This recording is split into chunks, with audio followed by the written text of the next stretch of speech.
Commander Elena Reyes leaned against the conference room window, watching Earth grow smaller as the alien transport vessel accelerated toward the edge of the solar system. 3 days ago, she had been planning routine orbital defense drills. Now she was responsible for humanity's future among the stars. Having second thoughts, Commander. Dr. Amara Okafor appeared beside her, tablet in hand, dark eyes studying Elena's reflection in the glass. Just wondering why they picked us, Elena replied. Out of all the species in the galaxy. The alien envoy, a tall, willowy being who called himself Ambassador Thelix, had explained very little. The Galactic Confederation had been observing Earth for centuries. Something about humanity had caught their attention, something that warranted inclusion in their mysterious competition. According to the briefing packet, Amara said, scrolling through her tablet, Earth is the first non-spacefaring civilization ever invited to the Showdown. Previous competitors had all achieved faster-than-light travel independently. Which means we're already at a disadvantage, Elena muttered. Behind them, the other 10 members of the human team were scattered around the luxurious transport chamber. The selection process had been rushed. World governments arguing over representation while the alien ship waited in orbit. In the end, they'd chosen specialists from diverse fields. Jackson Chen, demolitions expert with 3 tours in the resource wars. Kai Tanaka, the engineering prodigy who revolutionized solar conversion technology at 19. Dr. Ravi Mehta, whose medical nanobots could repair cellular damage in real time. Lai Wei, Olympic gold medalist in gymnastics with unparalleled spatial awareness. Sofia Rodriguez, wilderness survival expert who'd mapped undiscovered Amazon ecosystems, and others with singular talents that might give humanity an edge. Commander, you should see this. Kai waved Elena over to where he'd disassembled one of the hovering service drones provided by their hosts. Its components lay neatly arranged on a table. This isn't just advanced. It's operating on principles we haven't even theorized yet. Elena examined the iridescent power core, smaller than her thumbnail, yet supposedly capable of powering the drone for decades. Can you reverse engineer it? Given enough time, maybe. Kai's expression was both frustrated and exhilarated. But that's just it. Every piece I understand makes me realize how much I don't understand. A chime resonated through the chamber, and a holographic display materialized. Ambassador Thelix's face appeared, his features too symmetrical to be natural, skin faintly luminescent. Esteemed guests, we approach the jump point. Please secure yourselves for transit. The team found their designated acceleration couches as the ship's engine tone shifted. Jump point, Jackson muttered, strapping himself in. What happened to gradually accelerating to light speed? We're about to find out, Elena replied, tightening her own restraints. The viewport showed normal space until suddenly it didn't. Reality seemed to fold inward, stars smearing into lines, then collapsing into a single point of impossible density. Elena felt a sensation like falling from a great height, while simultaneously being compressed from all sides. Then, just as abruptly, space unfolded again. Where Earth's sun had been a familiar yellow dot, now an enormous artificial structure dominated the view. A massive sphere surrounded by concentric rings, its surface covered with geometric patterns that shifted and rearranged themselves continuously. The Crucible, Ambassador Thelix announced with unmistakable pride. Home to the ultimate showdown for 20,000 years. And now the stage where humanity will prove its worth, or demonstrate its irrelevance, to the galactic community. Elena exchanged glances with her team, a silent acknowledgement passing between them. They were committed now, carrying the hopes of an entire planet on their shoulders. Whatever waited inside that impossible structure would determine whether humans would be welcomed as equals among the stars or forever quarantined as an evolutionary dead end. Well, she said quietly, let's not keep them waiting. The ceremonial feast hall stretched beyond what seemed architecturally possible, its ceiling a living projection of cosmic phenomena that shifted between star formations, nebulae, and galaxy spirals. Elena and her team had been assigned a simple crystalline table near the center of the hall, surrounded by 7 other stations occupied by their alien competitors. "Don't stare," Elena murmured as Ravi's eyes lingered too long on the Exragath delegation. The insectoid aliens moved with unsettling synchronization, their chidnous bodies clicking as segments realigned. "They can detect minute eye movements." "Sorry," Ravi whispered, "but their anatomical structure is fascinating. The exoskeletal reinforcement alone could revolutionize our understanding of." Later, Elena cut him off as servers, bipedal robots, with smooth, featureless faces, delivered plates of what appeared to be food tailored to each species' biology. Jackson poked at the gelatinous blue substance on his plate. "Are we sure this is edible for humans?" Ambassador Thelex assured me everything has been analyzed for compatibility with our digestive systems, Amara replied, cautiously sampling her portion. Her eyebrows rose. "It tastes like mango and something else I can't quite place." Across the hall, a commotion erupted as a massive Drakari warrior rose to its full 3-meter height, scales shifting from emerald to crimson. Its voice boomed through the universal translators everyone had been provided. "I demand to know why these primitive mammals have been invited." The Drakari's clawed hand pointed accusingly toward the human table. "They have not even mastered sustainable fusion. Their fastest vessels would take lifetimes to reach neighboring stars." A shimmering column of light materialized between the tables, the Arbiter appearing for the first time since their arrival. As the light coalesced, Elena could discern a vaguely humanoid shape composed of swirling energy patterns that seemed to exist in more dimensions than her eyes could process. The criteria for selection in the ultimate showdown have remained unchanged for 50,000 years. Kral Thex of the Drakari. The Arbiter's voice resonated directly in Elena's mind rather than through the air. "Potential, not achievement, determines eligibility."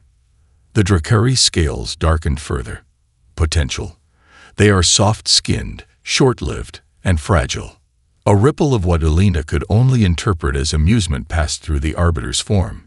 The Drakari were once considered similar by the now extinct Voth hegemony. Evolution follows unexpected paths. From the Morph Collective's table, a being whose form constantly shifted between liquid and solid states extended of pseudopod.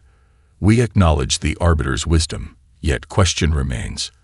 Humans navigate reality through limited sensory apparatus, process information sequentially, and lack genetic memory. By objective measure, they are disadvantaged. Elena stood, surprising even herself. The hall fell silent as all attention shifted to her. "We're aware of our limitations," she said, voice steady despite the rapid beating of her heart. "But humans have thrived on a planet that tried to kill us at every turn. We've survived ice ages, supervolcanoes, and our own self-destructive tendencies. We don't have genetic memory, but we build libraries. We don't have natural weapons, so we create tools. We turn our weaknesses into strengths." The crystalline obsidian representative refracted light in what seemed to be their version of laughter. Bold words from a species that will face extinction-level challenges designed by the galaxy's apex predators. The microscopic microids, visible only as a shimmering cloud inside a containment field, vibrated in patterns that the translator rendered as hubris. Statistically, humans have 0 probability of survival beyond the 3rd trial. The Arbiter's form brightened momentarily. Probabilities are useful only until they are defied. The feast concludes. All competitors will report to the adaptation chambers for environmental calibration. The first trial begins at the rising of the crucible's primary light source. As the gathering dispersed, Kai leaned toward Elena. "I counted at least 17 technological violations of physics as we understand it, just in this room." Elena nodded grimly. "Good. That means there are at least 17 new things we can learn before the first challenge." The lava field stretched before them, an undulating sea of orange-red magma punctuated by islands of black basalt.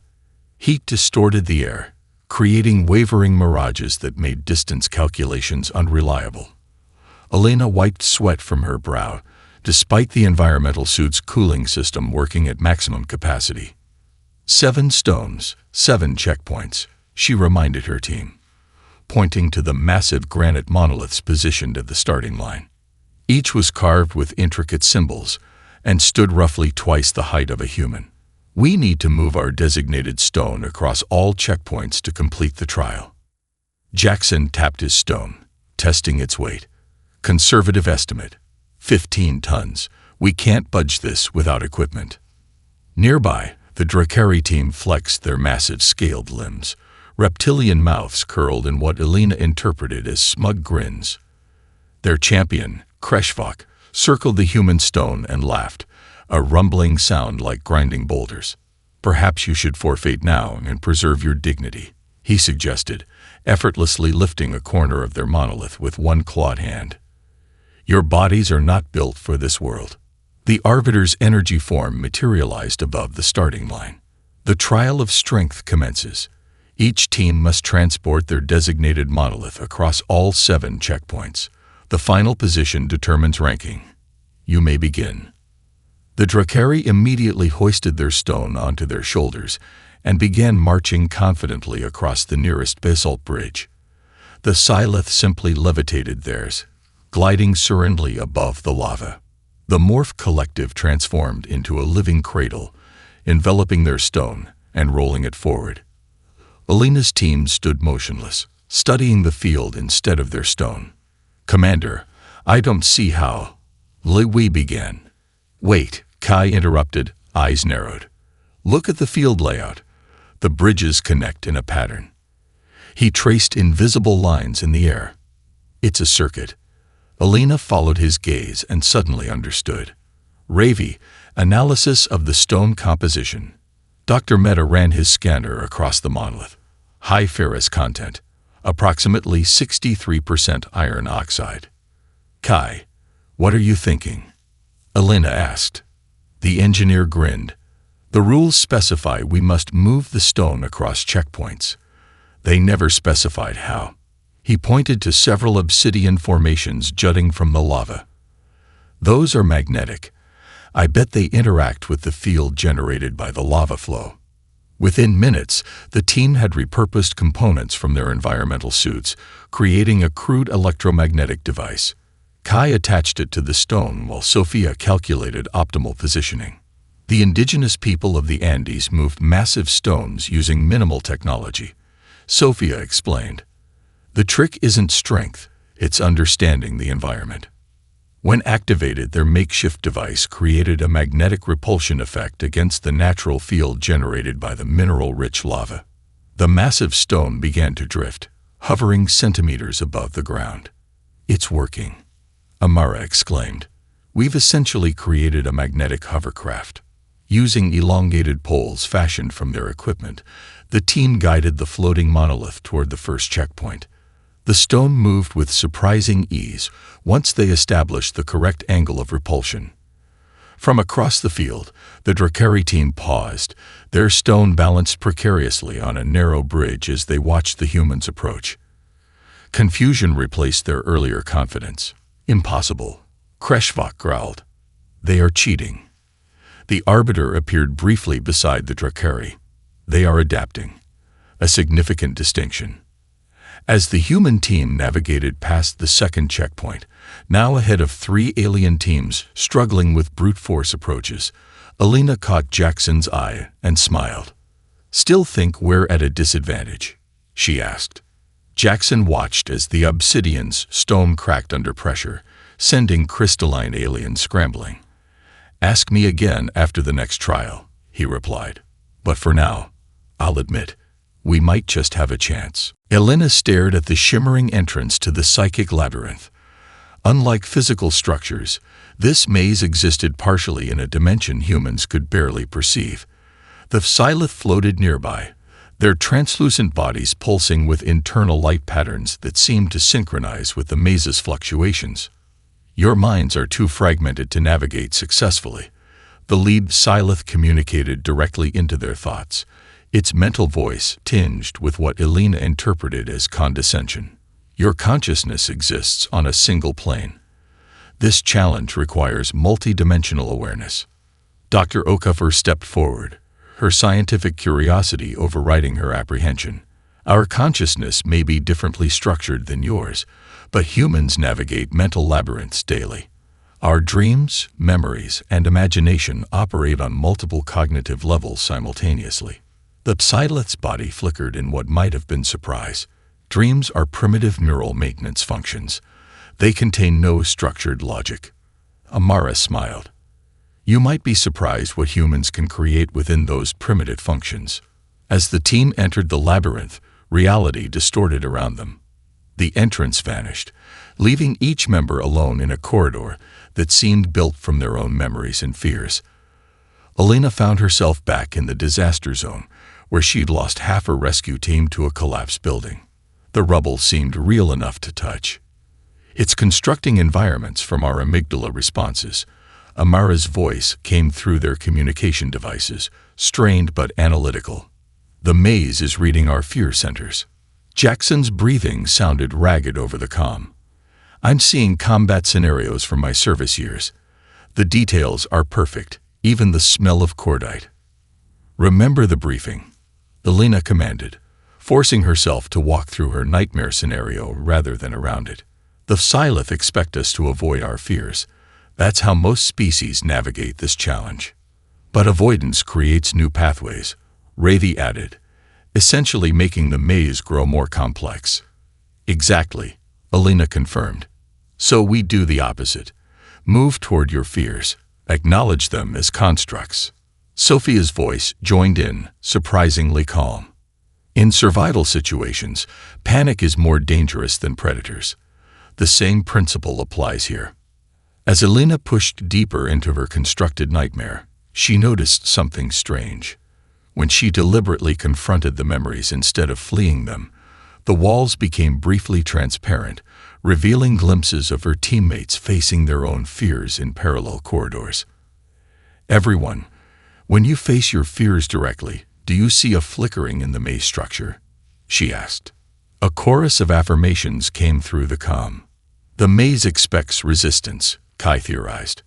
When we don't provide it, the architecture destabilizes momentarily. Alina made a decision.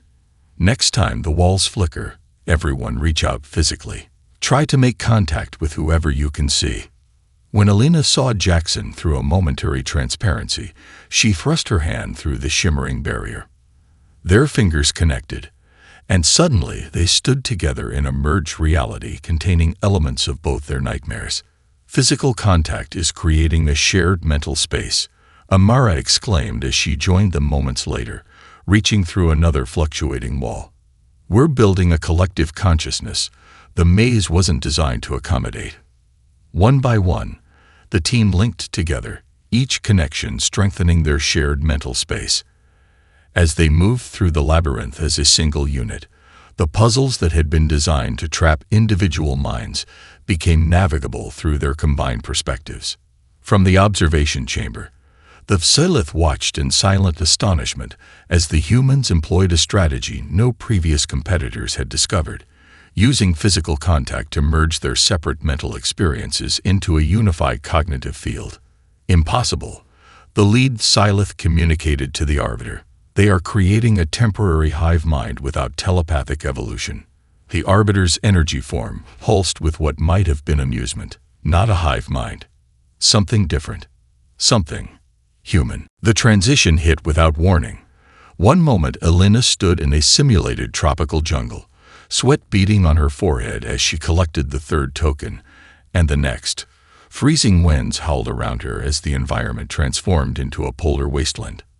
Her environmental suit reconfigured instantly, thermal elements activating to prevent hypothermia. Status report. She gasped through chattering teeth, the cold so intense it burned her lungs despite the suit's protection. Southeastern Quadrant. Jackson responded, his voice barely audible through the howling gale. Temperature dropping at approximately 20 degrees per minute. Suit systems compensating but not designed for sustained exposure. The Morph Collective had designed this trial with ruthless efficiency. Every 10 minutes, the environment shifted dramatically between extreme conditions, Arctic cold, crushing pressure, caustic atmosphere, zero gravity, underwater depths, and scorching desert. Each zone contained tokens that had to be retrieved before the next shift. Through a break in the snowstorm, Alina spotted the crystalline obsidians effortlessly gliding across the ice. Their silicon-based biology handled temperature extremes with minimal adaptations. The Dracari, meanwhile, had curled into torpor states, their metabolisms slowed to conserve energy during cold cycles, effective but costing precious time. I've analyzed the transition patterns. Sophia's voice came through the calm despite the circumstances. They're not random. There's a sequence. Kai joined the channel. Confirmed. The environmental shifts follow a mathematical progression. Next transition should be. The world dissolved again, this time replacing freezing tundra with crushing pressure. Alina felt her suit constrict painfully as it fought to maintain structural integrity. Nearby, one of the microid's containment fields failed catastrophically, the microscopic collective dispersing into the pressurized atmosphere. High pressure. Kai finished. Everyone minimize movement until stabilization. Amara's scientific training kicked in. The Morph Collective expects each species to excel in environments matching their evolutionary adaptations and fail in others. Our advantage is we have no specialized adaptation. Some advantage, Jackson muttered as his suit creaked ominously. No, she's right, Alina realized. We evolved as generalists. Our technology reflects that approach. She opened the team channel. Listen carefully. Instead of everyone trying to survive every environment, we implement rotation tactics. During the next transition to low gravity, Alina outlined her strategy. Each team member would specialize in 2 environmental types, pushing for maximum token collection during their optimal zones while conserving energy in others. When not actively collecting, they would prepare equipment modifications for the next predicted environment. Like prehistoric hunting parties, Sophia noted as she gracefully navigated the zero-G environment. Different members specialized in different aspects of the same task. When the caustic atmosphere phase began, Ravi deployed a makeshift filtration system he'd assembled during his rest cycle. The protocols we developed for chemical weapon protection apply surprisingly well to alien atmospheres, he commented while securing 3 tokens in rapid succession. From the observation platform, the Morph Collective rippled with what might have been agitation. One of their fluid forms solidified partially to communicate with the Arbiter. The humans are using predictive modeling to anticipate our transitions, it objected. This violates the spirit of adaptive testing. The Arbiter's energy form remained impassive. Pattern recognition is itself an adaptation. Their approach differs from physical transformation, but achieves similar functional outcomes. When the environment transformed again, this time to underwater pressure, the human team was ready. They had prepositioned themselves near token locations based on Sophia's environmental mapping, and their equipment had been modified for underwater operation during previous rest cycles. They are not simply enduring environments, the Morph representative observed with reluctant admiration. They are predicting and preparing for them. We did not anticipate this level of temporal adaptation. As Alina secured the final token of this cycle, she allowed herself a brief smile. The scoreboard hovering above the arena showed humans had moved from last place to 4th, ahead of 3 species with far superior biological adaptations. Next cycle in 30 seconds, Kai warned over the comm. Everyone to position beta. Remember, we don't need to be the best at everything. We just need to be good enough at everything. Alina knew something was wrong the moment her environmental suit's oxygen indicator began to fluctuate. They were midway through the Obsidian's challenge, a grueling endurance test where competitors traversed a landscape of silicon-based crystal formations while withstanding rapidly changing atmospheric conditions. Suit malfunction, she reported calmly, though her pulse quickened. Oxygen regulation system showing inconsistent readings. Same here, Jackson confirmed from his position 20 meters ahead. My filtration unit is cycling too rapidly. Kay's voice came through with unusual tension. This isn't a malfunction. I'm detecting nanoscale intrusions in our suit systems. Someone has tampered with our equipment. Elena increased her pace toward the next checkpoint, conserving her breathing as the suit's efficiency continued to decline. Through the crystalline terrain, she caught glimpses of the X-Regath team moving with perfect coordination across a parallel route. Their mandibles clicked in what she had come to recognize as their version of pleased communication. "Commander," Amara's voice was urgent. "Look at your suit's diagnostic log. The maintenance signature. It matches protocols we observed in the synth's quarters during orientation." A flash of movement caught Elena's eye. One of the Drakari competitors, the young warrior called Kral, had broken from his team's formation and was approaching her position. Instinctively, she reached for her utility blade, uncertain of his intentions. Instead of attacking, Kral removed a component from his own environmental apparatus and offered it to her. "Your oxygen recycler has been compromised," he rumbled, his translator rendering his clicking speech into words. "This adapter will stabilize your system temporarily." Elena hesitated only briefly before accepting the component. "Why help us?" Kral's scaled face was difficult to read, but his voice held unmistakable disgust. "The X-Regath and synths formed an alliance to eliminate your team. They fear your unpredictability." His inner eyelid flicked in what Elena had learned was a gesture of emphasis. "They cheat because they fear defeat. This dishonors the ancient purpose of the Showdown." As she integrated the Drakari component into her suit, Elena's tactical mind raced. "You mentioned ancient purpose. What do you know about it?" Kral glanced around before leaning closer. "My ancestor participated in the 11th Showdown. His records indicate this competition is not merely about ranking species," but he paused as his surveillance drone drifted overhead. "We should not speak here. Meet me at the neutral zone after this trial concludes." When Elena rejoined her team at the next checkpoint, she found Jackson and Ravi analyzing a discarded synth communication node they'd discovered embedded in crystal formation. "The encryption is complex," Ravi explained, "but I've isolated fragments mentioning human elimination and council priorities." Elena shared her encounter with Kral, watching her team's expressions shift from suspicion to cautious interest. "It could be another trap," Jackson warned, ever the security specialist. "Possibly," Elena admitted, "but the Drakari value physical confrontation. Sabotage doesn't align with their cultural framework." And Kral risked punishment by separating from his team to help us. Amara, who had been unusually quiet, finally spoke. "During my analysis of the Crucible's architecture, I noticed recurring symbols throughout the structure, ancient glyphs that predate all competing species." She displayed images on her tablet. "They don't match any known communication system, but certain patterns repeat near power nodes and environmental controls." "You think they're important?" Sophia asked. "I think," Amara replied carefully, "they might explain why this competition exists at all. And if my preliminary translations are correct, we're not just fighting for Earth's status in the galactic community." She looked around at her teammates, her expression grave. "We might be auditioning for something far more significant."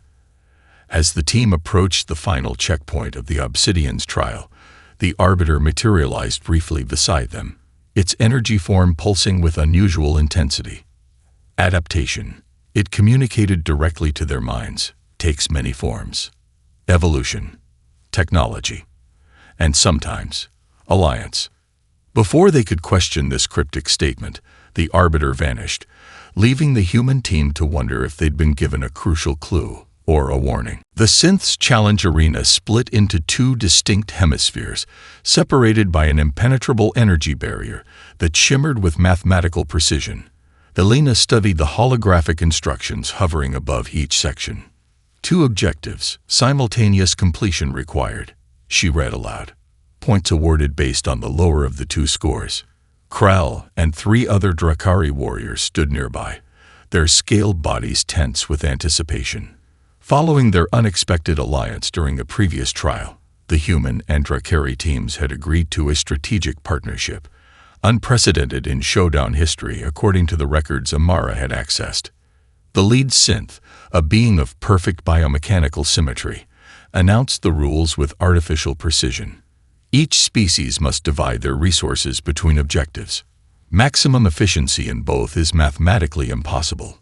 Kai analyzed the twin challenges, one requiring precise molecular assembly, the other demanding rapid adaptation to quantum fluctuations. "They've designed this perfectly," he muttered. "The first task favors methodical precision, the second rewards spontaneous adjustment. No single approach can excel at both." Alina made her decision. We split into mixed teams. Jackson, Kai, and Sophia with 2 Drakari for the assembly challenge. Amara, Ravi, and I will take the quantum fluctuations with Krell and his second. The other competing species watched this arrangement with reactions ranging from the Exregath's chittering disapproval to the Morph Collective's rippling curiosity. The synths themselves betrayed no emotion, but Alina noticed their optical sensors focusing intently on the human-Drakari collaboration. As the teams took their positions, Alina caught sight of a microscopic shimmer near her environmental controls, the telltale sign of microid infiltration. Before she could react, the tiny collective formed words directly on her helmet display. *ALINC dangerous. DREKRI will BTY. EVIDNCFOLO. A data packet appeared in her communication system, containing what appeared to be a recorded conversation between Krall and the Drakari leadership, discussing how they would sacrifice the humans once their usefulness ended. "Clever," Alina murmured, loud enough for Krall to hear. "The microids just tried to divide us with fabricated evidence." The Drakari warrior's inner eyelid flicked in annoyance. The synths attempted similar manipulation with our team leader, claiming humans plan to sabotage our environment systems. "They're scared of what we can accomplish together," Alina realized. The challenge began with a resonating tone. In the assembly hemisphere, Jackson coordinated with the Drakari strength specialists, their brute force guided by Kai's precise calculations. The combination proved remarkably effective. Drakari could move components too heavy for humans, while human dexterity handled intricate connections beyond the Drakari's clawed appendages. In the quantum fluctuation zone, Alina discovered that Krell's species perceived certain energy patterns invisible to human senses. By establishing a communication shorthand, the mixed team could navigate fluctuations with unprecedented speed. Drakari identifying energy shifts before they manifested, humans implementing rapid adaptations. From the observation platform, the synth designer watched with growing concern. This cooperation negates the fundamental premise of the challenge. It communicated to its counterparts.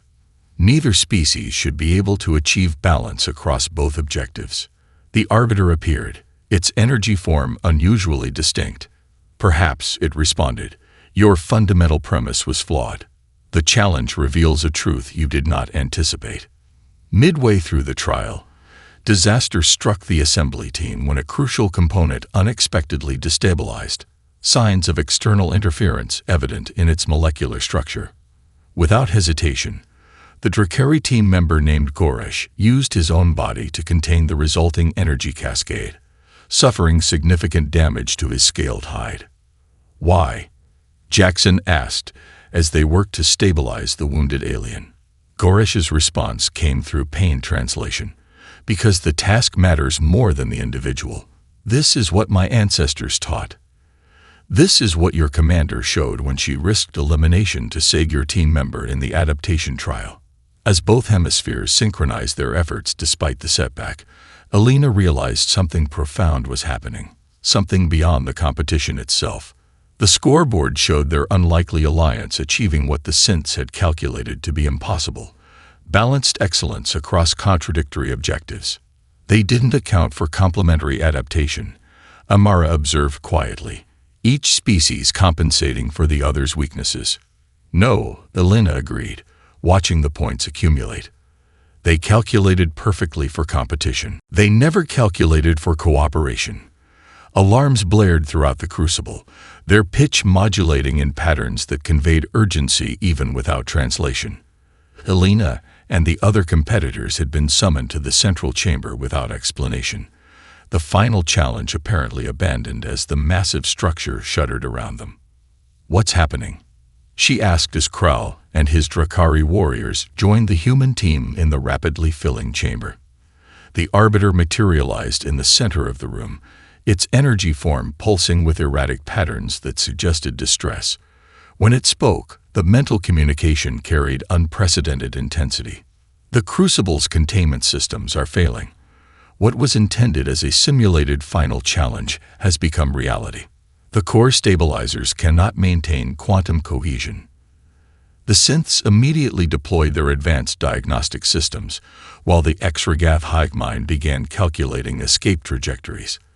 The Arbiter's form expanded, commanding attention. "Evacuation is impossible. The destabilization will create a cascade effect that will engulf this entire sector. All species must cooperate to restore containment, or all will perish." The chamber erupted in chaos as accusations flew between competing teams. The synth leader pointed its articulated limbs at the Arbiter. "This was never mentioned in the competition parameters. We demand immediate extraction." "There is no extraction," the Arbiter replied simply. "The Crucible's power core is based on contained dimensional folding. Once destabilized, the effect cannot be outrun." Elena exchanged glances with Amara, whose expression confirmed what Elena already suspected. "This is the real test, isn't it?" she asked the Arbiter directly. Everything before was preparation. The ancient entity's form flickered in what might have been acknowledgement. Throughout galactic history, advanced civilizations have fallen not to external threats, but to their inability to cooperate across biological and cultural differences. The Showdown has always served a greater purpose than mere competition. Krall stepped forward, addressing the assembled species. "My ancestors' records suggested as much. The Showdown doesn't seek the strongest species, but the ones capable of alliance." The obsidian representative shattered into crystalline fragments that rearranged into a communication formation. "We reject this manipulation. The obsidians will resolve this independently." They departed toward the core chamber, followed quickly by the synths and Exregath, each convinced their specialized evolution made them best suited to address the crisis. Elena turned to the remaining species. "We need to coordinate. Each species has perception and abilities the others lack." Surprisingly, the Morph Collective flowed forward. "The human's approach has merit. The Morphs can withstand the radiation near the core stabilizers, and Drakari can manipulate the physical components under pressure conditions," Krall added. "The Silith can detect quantum fluctuations before they manifest," offered their leader, who had remained silent until now. Elena nodded, rapidly organizing the unlikely alliance into functional teams. "The microids can operate at the molecular level to repair damaged circuitry. Humans will coordinate between teams and adapt plans as conditions change." As they rushed toward the core, they passed the synths returning in disarray, their perfect forms damaged by failed independent attempts. The Exregath hive had fragmented under stress, individual members now disconnected from their collective intelligence. The core chamber was a maelstrom of energy and matter, reality itself seeming to fold and unfold in nauseating patterns, while the specialized species addressed specific aspects of the stabilization process. Elena and her team coordinated their efforts, translating between incompatible communication systems and finding compromise solutions when approaches conflicted. When a critical juncture required both morph adaptation and Silith mental manipulation simultaneously, Elena physically positioned herself between them, becoming the living conduit through which their disparate abilities could synchronize. "Impossible," the Arbiter observed from nearby, its form now stabilizing as the containment systems gradually restored. "No previous Showdown has achieved this level of functional integration." Hours later, exhausted but successful, the allied species gathered as the Crucible's systems returned to normal parameters. The Arbiter expanded its energy form to encompass the entire chamber. For 50,000 years, the Crucible has tested species across the galaxy, seeking those who might stand against what comes. Today, You have demonstrated why we searched. A holographic display activated, showing a massive void expanding at the edge of the galaxy, consuming stars and planets in absolute darkness. The Devourers approach. They have consumed 12 galaxies before ours. They cannot be defeated through strength, technology, or intellect alone.